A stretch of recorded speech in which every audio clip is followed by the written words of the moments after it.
ज्योति आज बहुत खुश है क्योंकि अब वो अपने शहर में रहने वाले भाई से मिलने जाने वाली होती है। ये सारे पकवान मेरे गुड्डू को बहुत पसंद है। 3 महीने हो चुके हैं उसको शहर गए हुए। जब से नौकरी लगी है एक भी बार बात नहीं हुई हमारी, लेकिन अब रक्षाबंधन के पर्व पर हम मिलके रहेंगे।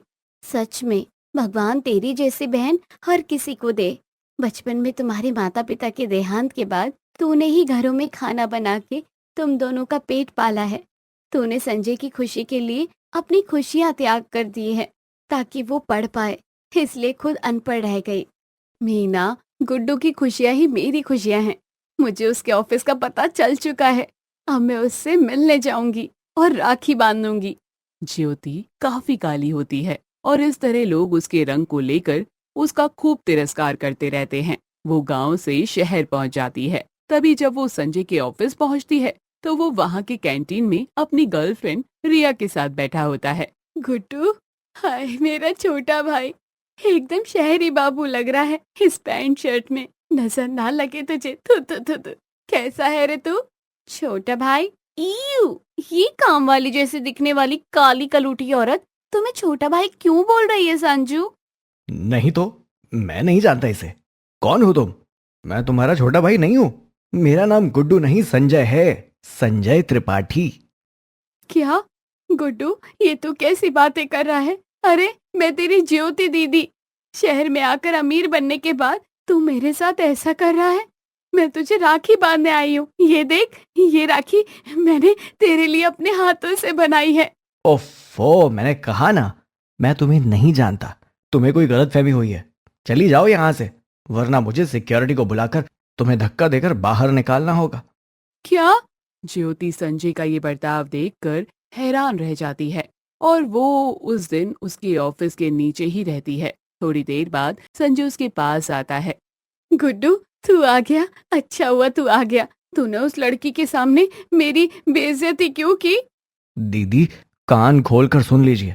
अब मैं गांव का आदमी नहीं हूं। अब मैं एक बड़ी कंपनी में बड़ी पोस्ट पर नौकरी करता हूं। और मेरी गर्लफ्रेंड रिया, वो एक अमीर खानदान से है। आप जैसी काली और गंवार लड़की को अपनी बहन बताकर मुझे अपनी बनी बनाई इज्जत नहीं गंवानी। इसलिए आप यहां से उल्टे पैर वापस चली जाइए। क्या? हाँ, और भगवान के लिए भूल जाइए मुझे। और दोबारा अपनी ये मनहूस डरावनी शक्ल उठाकर मत आना यहां पर। इतना कहकर संजय ऑफिस के अंदर चला जाता है। ज्योति रोते रोते गांव पहुंचती है जहां वो मीना को सब कुछ बताती है। क्या? उसकी इतनी मजाल? तूने उसके लिए क्या कुछ नहीं किया है? भूल गया क्या वो सब कुछ? आज अगर तू उसे गांव के सबसे बड़े स्कूल में नहीं पढ़ाती तो वो इतनी बड़ी पोस्ट वाली नौकरी कैसे करता जिसका वो घमंड दिखा रहा है। जाने दे मीना, मुझे गुड्डू से ये उम्मीद नहीं थी। इतने साल जब मैं उसे संभाल रही थी तभी उसे अपनी काली और गंवार बहन बहुत प्यारी लगती थी। और अब जब वो जीवन में सफल हो गया है तो उसकी अपनी वो ही बहन बुरी लगने लगी है। ज्योति, हिम्मत रख बहन। हाँ मीना, फिक्र मत कर। चाहे कितनी भी मुश्किल क्यों ना आ जाए, मैं हिम्मत नहीं हारूंगी। तू कमाल है ज्योति। ये दुनिया वाले ही बेवकूफ हैं जो तुझे बदसूरत कहते हैं, लेकिन असल में तो तुझसे ज्यादा खूबसूरत इस दुनिया में शायद ही कोई होगा। शुक्रिया मीना। हर कोई मेरे साथ बुरी तरह से पेश आया, लेकिन तूने मेरा साथ नहीं छोड़ा और आज तक मेरे साथ है। ज्योति, मैं हमेशा तेरे साथ ही रहूंगी। ज्योति ये सब भूलकर अब अपने जीवन में आगे बढ़ने लगती है। एक दिन जब वो काम से घर की तरफ लौट रही थी तभी अचानक से उसका एक्सीडेंट हो जाता है और वो एक पैर से अपाहिज हो जाती है। ज्योति, ये क्या हो गया तुझे? अब तू एक पैर से कभी नहीं चल पाएगी। क्यों हमेशा सारे दुख तुझे ही मिलते हैं? सबका इतना भला करती है, उसके बाद भी तुझे ये तकलीफों का सामना करना पड़ता है। ऐसा कुछ नहीं है, जो किस्मत में लिखा है वो तो होकर ही रहेगा। और मैं ऊपर वाले से इसी बात की शुक्रगुजार हूँ कि मैं भले ही अपाहिज हो गई, लेकिन मेरी जान बच गई। मुझे बहुत बुरा लग रहा है। अब तू कैसे रहेगी? तू तो काम भी नहीं कर पाएगी। काश मैं अमीर होती तो तुझे ठीक करवाने के लिए सब करती। कोई बात नहीं मीना। अरे, मेरा एक पैर ही अपाहिज हुआ है। मेरे दोनों हाथ आज भी सही सलामत है और अच्छे से काम भी कर रहे हैं। और मैं पहले भी घरों घरों में खाना बनाने का काम करती थी और अब भी वही करूंगी। लेकिन तू रोजाना काम पर कैसे जाएगी? मैं काम पर नहीं जाऊंगी, बल्कि मैं अपने घर के बाहर ही अपना छोटा सा ठेला लगाऊंगी और खाना बनाकर बेचूंगी। वाह ज्योति, तू तो सच में मुझे बहुत प्रेरणा देती है।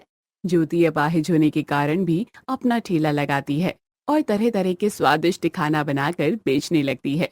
लोग उसके हाथ का खाना बड़े ही चाव से खाते हैं और उसकी खूब तारीफ करते हैं। वाह, मजा ही आ गया ये राजमा चावल खाकर। ऐसे राजमा चावल मैं पहली बार खा रहा हूं। कुछ तो बात है इसमें, सच में बहुत अलग और मजेदार है। मैं एक प्लेट और खाऊंगा। जी क्यों नहीं भाई साहब।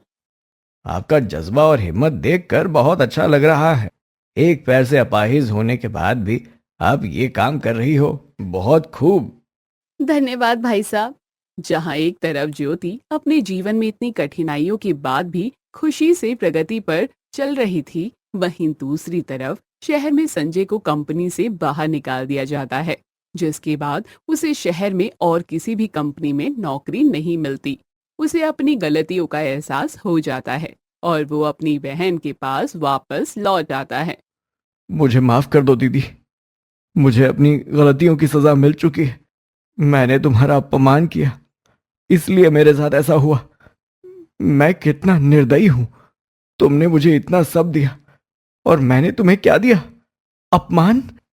गुड्डू, दीदी, आपको लग रहा होगा कि मुझे अब कहीं नौकरी नहीं मिल रही है तो मैं आपके पास आया हूं, पर ऐसा नहीं है। मुझे आपके पैसे नहीं चाहिए, मुझे बस आपकी माफी चाहिए।